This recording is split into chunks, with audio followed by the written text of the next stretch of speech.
Assalamualaikum warahmatullahi wabarakatuh. Apa kabar kalian semua, wahai penduduk bumi? Semoga kalian dalam keadaan sehat walafiat, dalam naungan, lindungan, dan rahmat Allah Subhanahu wa Ta'ala. Semoga kalian semua rizkinya dimudahkan oleh Allah Subhanahu wa Ta'ala. Amin ya Rabbal 'Alamin. Oke guys, langsung saja. Kali ini saya akan merekomendasikan kepada kalian sebuah buku masih mengenai Ibnu Rus, guys. Ini karya Ibnu Rus ya. Kalau sebelumnya itu mengenai Republik Plato, kali ini bukunya berjudul Tahafut at-Tahafut, Sanggahan terhadap Tahafut al-Falasifa. Judul aslinya adalah Tahafut at-Tahafut, terbitan Dar al-Ma'arif Mesir, tanpa tahun ya, di sini tidak ada tahunnya. Ditulis oleh Ibnu Rus, diterjemahkan oleh Khalifur Rahman Fat, diterbitkan oleh Pustaka Pelajar Yogyakarta tahun 2017 Februari cetakan kedua dengan nomor ISBN 979 3477 830, jumlah halaman 306 halaman. Buku ini jujur aja menurut saya ya, bagi saya pribadi agak berat guys. Saya sudah baca 3 kali, nggak mudeng. Tapi tetap saya rekomendasikan karena kalian sudah baca buku mengenai Ibnu Rus. Dan ini akan istilahnya kalian akan tahu ya kitab-kitab Ibnu Rus yang diterjemahkan ke dalam bahasa Indonesia. Bagus untuk koleksi kalian. Kalian yang belajar filsafat pasti mudah baca ini guys. Yang awam pun coba kalian baca. Mungkin kalian lebih pintar dari saya, tapi asli lebih pintar. Seperti biasa saya bacakan tulisan yang ada di cover belakang buku ini. Ibnu Rus lahir dan dibesarkan di Cordova. Ia adalah filsuf kenamaan yang tidak hanya dikenal di kalangan Islam, melainkan juga di kalangan pemikir-pemikir barat.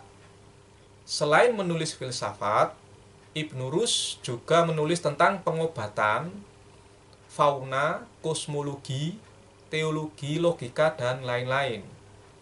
Di antara berbagai karyanya itu, yang paling masyhur adalah Tahafut at-Tahafut. Ini guys, ini. Buku ini lahir sebagai sanggahan terhadap karya Al-Ghazali yang berjudul Tahafut al-Falasifah, kerancuan para filsuf. Buku Tahafut at-Tahafut ini dikemas dalam bentuk polemik. Pertama-tama ditampilkan kritik dan argumentasi Al-Ghazali terhadap pemikiran filsafat. Kemudian diikuti dengan kritik dan argumentasi Ibnu Rus terhadap pemikiran Al-Ghazali. Kritik atas kritik yang dibangun Ibnu Rus merupakan wahana untuk membentuk sikap kritis di kalangan umat Islam. Apa yang dilakukan Ibnu Rus senada dengan ungkapan Al-Ghazali sendiri. Nah, dengerin guys ya. Ungkapan Al-Ghazali yang menyatakan bahwa musuh yang bijak lebih baik daripada sahabat yang bodoh. Saya ulangi ya. Musuh yang bijak lebih baik daripada sahabat yang bodoh. Itu perkataan Imam Al-Ghazali guys. Upaya penerjemahan buku Ibnu Rus ini merupakan sumbangan pemikiran yang penting dalam khasanah pengembangan intelektual. Nah, itu tadi yang tertulis di belakang cover buku ini, guys. Dan menarik kan pernyataan Imam Al-Ghazali, yaitu bahwa musuh yang bijak lebih baik daripada sahabat yang bodoh. Jadi kalian harus hati-hati memilih teman guys. Tapi lebih bisa jangan milih musuh, jangan permusuhan, oke? Kita masuk ke isi buku ya. Saya kutipkan sedikit-sedikit. Tujuannya supaya kalian penasaran guys. Harus penasaran. Dan kalian mau membaca buku ini agar tahu penjelasannya dari apa yang saya kutip. Oke. Ini trailer guys, trailer. Walah, ngomong apa ya. Kutipan pertama, pernyataan Ibnu Rus bahwa barang siapa melarang berpikir bagi halnya, berarti orang tersebut menganggap makanan itu sebagai racun bagi seluruh manusia. Jadi menurut buku ini ada tertulis pernyataan Ibnu Rus yang menyatakan kalau manusia itu tidak boleh dilarang untuk berpikir. Jika dilarang, itu sama halnya menganggap makanan sebagai racun bagi seluruh manusia. Menurut saya yang awam ini berarti berpikir itu makanan bagi kita guys. Jadi kalian harus berpikir. Bahasa Arabnya apa sih? Tafakur mungkin ya. Ya, kilun tafakur itu sama nggak? Artinya berpikir. Coba kalian buka kamus deh. Kalau memang berpikir itu tafakur, saya jadi teringat sebuah hadis yang mengatakan bahwa tafakur sesaat itu lebih baik daripada 60 tahun ibadah. Ada yang mengatakan 70 tahun. Ada yang mengatakan 1000 tahun guys. Loh bener 1000 tahun. Jadi tafakur sesaat itu sama tafakur sesaat itu lebih baik daripada beribadah selama 1000 tahun. Saya ada bukunya guys. Nah, ada di buku ini. Coba kalian cek ya.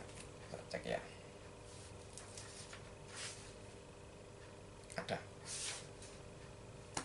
buku ini guys. Oke, sekarang kutipan nomor 2. Al-Ghazali mengungkapkan bahwa siapa yang memberikan ilmu pada si bodoh merupakan pekerjaan sia-sia. Sedangkan melarang ilmu pada yang berakal itu namanya aniaya. Itu yang ngomong Imam Al-Ghazali guys. Itu tertulis di buku ini. Lengkapnya gimana sampai baca sendiri. Oke.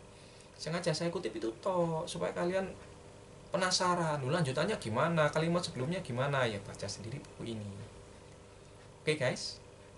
Sekarang kutipan nomor 3. Kesamaan lain di antara kedua filsuf itu ialah bahwa potensi yang ada pada setiap manusia itu berbeda-beda. Siapa kedua filsuf itu? Kenapa ada kesamaan bahwa potensi yang ada pada setiap manusia itu berbeda-beda? Oke, sekarang kutipan nomor 4 ya. Abu Walid telah mengarang banyak kitab. Nah, siapa Abu Walid? Baca buku ini.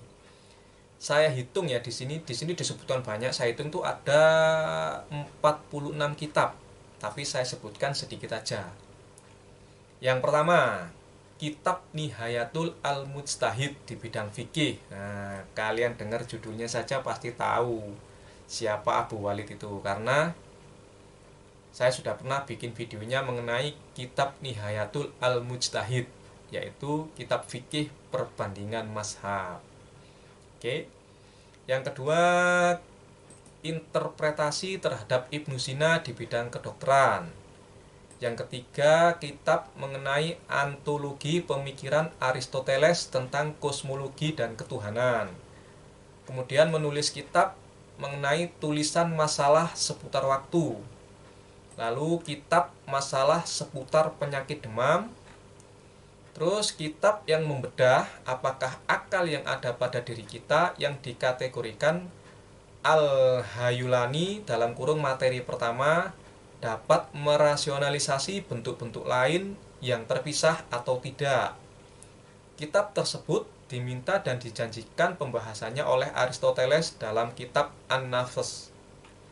Nah, sisanya yang 40 kalian baca sendiri buku ini. Semuanya itu yang ditulis oleh Ibnu Rus ya guys.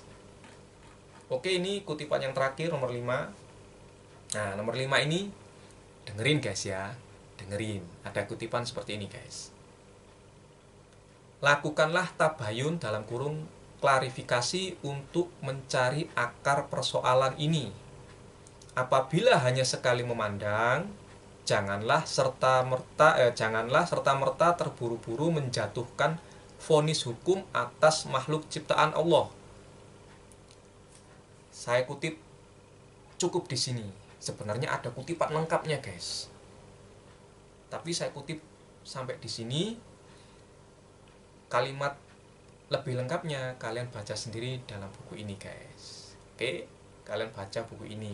Dapatkan buku ini di toko-toko buku terdekat. Atau kalau tidak ada, seperti biasa, kalian telepon penerbitnya. Kalau di penerbit kosong atau tidak ada, coba kalian cari di online shop. Kalau tidak ada juga, coba kalian pinjam ke teman kalian, guys. Buku ini recommended. Meskipun saya sendiri baca 3 kali belum paham, mungkin nanti malam saya baca lagi, guys. Karena Pentium saya ini masih Pentium 1. Kalau kalian kan sudah Pentium 4. Mungkin sekarang Pentium berapa yang terbaru, saya tidak tahu. Oke, sekian. Semoga bermanfaat dan segera kalian dapatkan buku ini ya. Wassalamualaikum warahmatullahi wabarakatuh.